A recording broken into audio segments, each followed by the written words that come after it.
So hey guys, how are you? Hope you all are doing great. In this video I'll tell you how to study radiology in fourth year. ठीक है, मैं आप लोगों को सारा इसमें in this video में आप लोगों को सारा ना बेसिक क्लियर करूंगी कि आपने रेडियोलॉजी सारा साल पढ़नी कैसे है।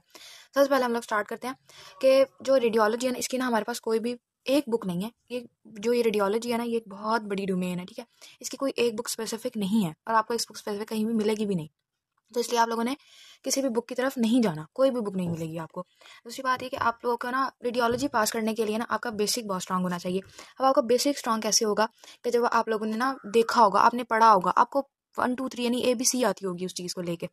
मैं बताती हूँ आप अपनी बेसिक स्ट्रांग कैसे कर सकते हैं। दूसरी बात, जब हमारे पास बुक नहीं है ना, तो हमारे पास स्लाइड्स अवेलेबल है। अब हर कॉलेज वालों की ना अलग अलग स्लाइड्स हैं, तो आप लोगों को भी ना मैं स्लाइड्स प्रोवाइड करूँगी इस वीडियो के एंड में भी। मैं क्या कहते हैं उसका दिखा दूंगी आप लोगों को कौन कौन सी स्लाइड्स हैं, और उसका जो लिंक है ड्राइव का वो मैं डिस्क्रिप्शन में ऐड कर दूंगी, तो आप लोग वहाँ से ना सारी स्लाइड्स ले लीजिएगा। फोर्थ एंड मोस्ट इंपॉर्टेंट चीज जो आप लोगों को पास कराएगी वो है फरा के नोट्स, यानी मेरे नोट्स।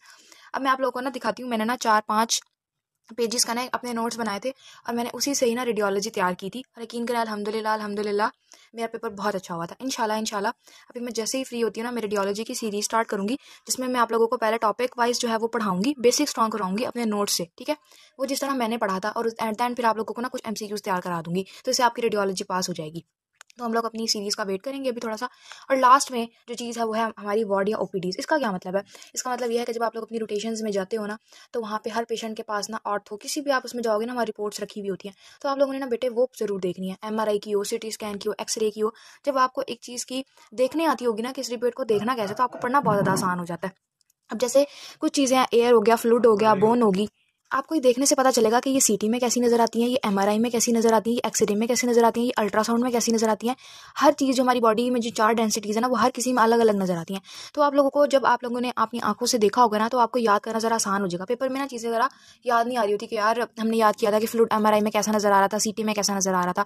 तो इस तरह अब जिस तरह जो फ्लूइड है ना, वो MRI में हाइपर इंटेंस नज़र आता है, लेकिन फ्लूइड CT में, एक्सरे में, अल्ट्रासाउंड में हाइपर इंटेंस नज़र नहीं आता।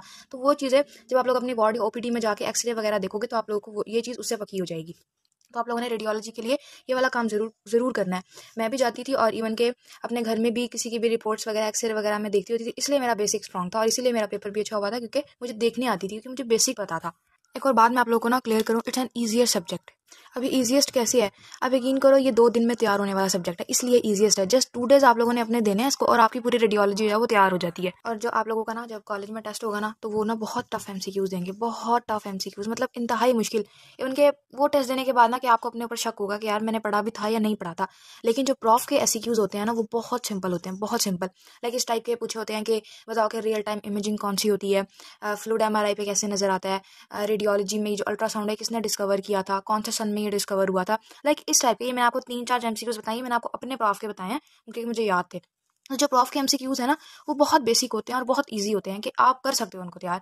अब जो मैं अपनी सीरीज स्टार्ट करूंगी ना, ये मैंने लिखा है 4 पे के फरा के नोट्स। इन नोट्स है ना, मैं आप लोगों की वो बेसिक स्ट्रॉन्ग कराऊंगी जो आप लोगों के कॉलेज में आपको नहीं कराएंगे। हमारा यहाँ अलमिया ये है कि हमें हमेशा मुश्किल चीज़ सिखाई जाती है, बहुत टफ पढ़ाएंगे, बहुत टफ सिखाएंगे, वो टफ हमें याद भी नहीं रहता। और जो पेपर होता है ना, वो बहुत बेसिक आ जाता है। ऐसे ही होता है जब हम बहुत मुश्किल तैयारी करके जाते हैं, पेपर आसान होता है, हमसे पेपर ही नहीं अंडर हो रहा होता। तो इंशाल्लाह इंशाल्लाह मैं उसके थ्रू आप लोगों को बहुत ईजिएस्ट वे में आपका कॉन्सेप्ट क्लियर करूंगी कि पेपर अगर ट्रिकी आ जाए, पेपर टफ आ जाए, पेपर ईजी या पेपर सिंपल आ जाए, तो आप लोग अटेम्प्ट कर सको।